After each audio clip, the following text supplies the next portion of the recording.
the silver So dials. something's hitting this, and it's going up and down. Right, you and see. It moves this. Right, this Oh. you see this touch piece right here. So this is stationary as well, and this whole assembly is rocking. It's really hard to see because it's such a minimal movement. Yeah. But Oh yeah, if you look at this here, you see how. You see how it has a rocking. Oh, that's motion? amazing. So what that's going to do is, since my cutter is stationary, that rocking motion, that's going to follow that rosette, and that's what pattern is going to manifest onto That's the amazing. plate. Yeah. And then we change the offset. There's several different offsets here that we can change. That way that's going to move the pattern, left or right. But how do you? So That's amazing. sorry for interrupting, but how do you? It's the depth here because it's. Okay, so if I have my dial in here, I set my depth with this indicator. Oh, So okay. that lets me know how much I want to plunge into the material itself. And then once I get my depth correct for my, before I move on to my next line, after that is set, then I will keep that indicator at that depth, and then I'll adjust for the spacing over here. So this is a ratchet. It has individual clicks that I set. This allows me to, this dial indicator here lets me set my 0. That's my start point. So if I want to make a big run, like 50 dials, when I go for my initial setup, I will set this to 0 once I know where my start is. That way, whenever I travel from the outside, my start point, to the center, and my cut's finished, when I place that dial back in, all I have to do is go back to that 0 again. You see? Mm-hmm. And then that's where I know that my pattern is going to be consistent across the board.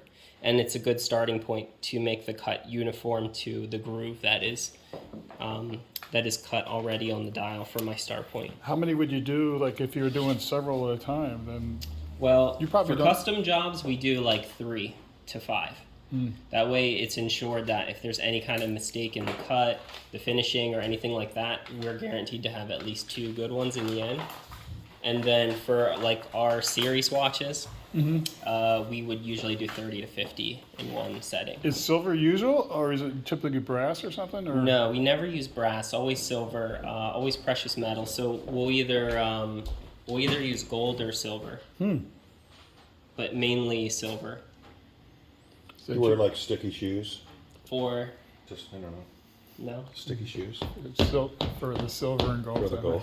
Oh no, but we do. You can see inside here all of what we can reclaim, from just cutting over the last year or It's a so. lot, yeah. So this machine is. Is it made? Where's it made? Yeah, where this. Oh, that's a good question. Outside So of Germany. he, He each said. of our machines come from a different Label there. region. Yeah. I believe he has a German machine, an English machine.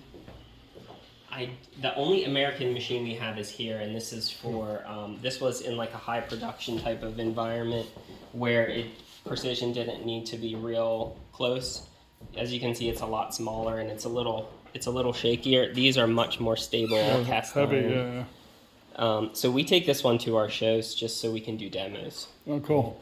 If you've ever been to the Watch Time show in New York, we've brought it a few times. I'm not sure if you've ever I have not made yet. a Watch Time show, but yeah, it's unfortunate. If you would have came just yesterday, I just finished cutting yesterday, so you would have seen it in action. Oh, that would be fun. Hey, I can camp out. So is that like a history of watches that you guys have, your own collection or something? Yes and no. So it is a history of watches, but it's all of Roland's collection. Oh.